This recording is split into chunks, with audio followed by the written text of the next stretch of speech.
لیکن جو لوگ ان کی جھوٹی باتوں کی تصدیق نہ کریں گے اور ان کے ظلم پر تعاون نہ کریں گے، یعنی کہ ان کی برائیوں کو یہ نہیں کہیں گے کہ یہ اچھا ہے، ان کی برائیوں کو جسٹیفائی نہیں کریں گے اور نہ ہی ان کے غلط کاموں میں ان کا ساتھ دیں گے، تو اللہ کے نبی نے فرمایا کہ وہ مجھ سے ہیں اور میں ان سے ہوں، اور ان قریب وہ میرے پاس حوض کوثر پر آئیں گے۔ دیکھ لیں، تو یہ ساری جو چیزیں ہیں نا، یہ بڑی سمجھنے کی باتیں ہیں، کیونکہ کہ جو ہے نا یہ ہوتا بڑا مشکل ہے کہ ظالم حکمران کے سامنے بات کرنا، یہ بڑا کرٹیکل، ہمیں مشکل لگتا ہے، لیکن اس کا جتنا اجر ہے نا، میں آپ کو ایک بات بتاؤں، دیکھیں جہاں کہیں کچھ غلط ہوتا دیکھا کرے نا تو بولا کریں، کیونکہ دیکھیں زندگی موت دینے والا اللہ ہے۔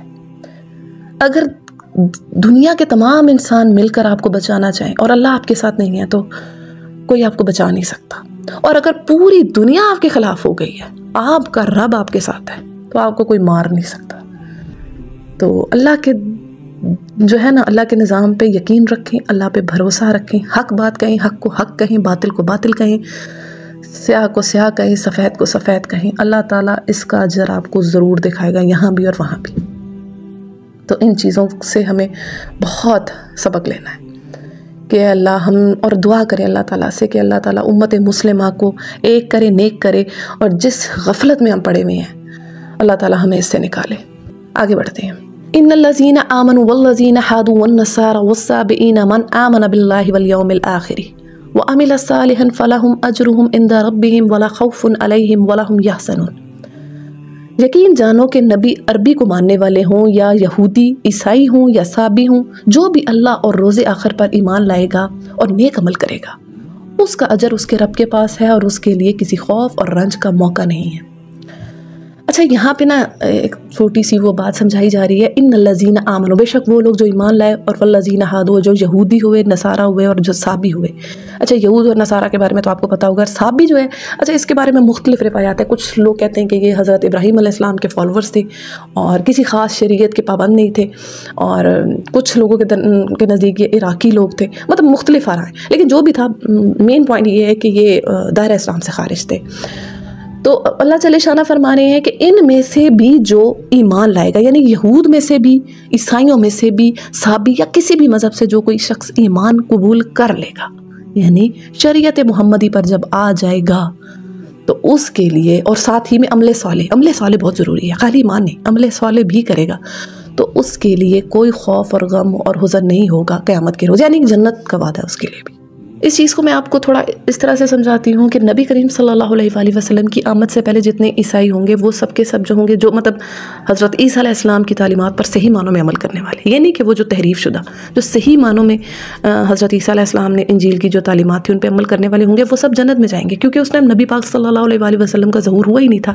اسی طرح اس سے پیچھے حضرت موسیٰ علیہ السلام کی تعلیمات پر جنہوں نے عمل کیا اور حضرت عیسیٰ علیہ السلام نہیں آئے ہوئے، تو وہ بھی جنت میں جائیں گے۔ ہاں، جس نے اگر دوسرے نبی کا زمانہ دیکھ لیا، آج کل کے جو کرسچنز ہیں، اگر وہ رسول اللہ صلی اللہ علیہ وآلہ وسلم کو نہیں مان رہے تو وہ دائرہ اسلام سے خارج ہے، کیونکہ ان کے سامنے تو ظہور ہو چکا ہے۔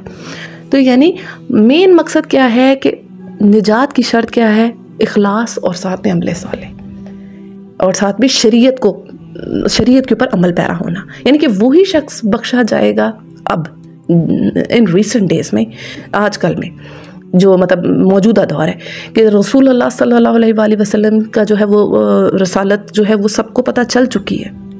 تو اب جو عیسائی رسول اللہ صلی اللہ علیہ وآلہ وسلم کو مانیں گے، ان پر ایمان لائیں گے، تو وہ بخشے جائیں گے۔ اگر آپ صلی اللہ علیہ وآلہ وسلم کو نہیں مانیں گے تو ان کی بخشش نہیں ہوگی۔ اسی طرح کوئی یہودی بھی اگر نہیں مانیں گے، کسی ایک نبی کا انکار بھی جو ہے وہ انسان کو دائرہ اسلام سے خارج کر دیتا ہے۔ تو یہ چیز سمجھنے کی، اور ایک اور پوائنٹ اس میں ہے کہ اس میں یہ بھی ہے کہ آپ کا جو مین جو نجات کی شرط ہے وہ ہے ایمان اور عمل صالح، ٹھیک ہے؟ اور عمل صالح کے لیے کیا چیز ضروری ہے؟ اخلاص، اور انسان کا شریعت کے مطابق عمل کرنا۔ یہ نہیں کہ کسی گروہ سے آپ جڑے ہوئے ہو۔ اب کچھ لوگ کو یہ سوم ہو جائے کہ ہم فلاں کے اس سے ہیں تو ہم تو بخشائیں ہیں، ہم تو عمل نہ بھی کریں تو بخشائیں، ایسا نہیں ہے۔ بخشا وہی جائے گا جس نے عمل کیا ہوگا، جس نے کوئی ایفرٹ پٹ کی ہوگی، اسی کی بخشش ہوگی، ورنہ جو ہے نا وہ سختی ہے اس کے لیے، ٹھیک ہے؟ آگے بڑھتے ہیں۔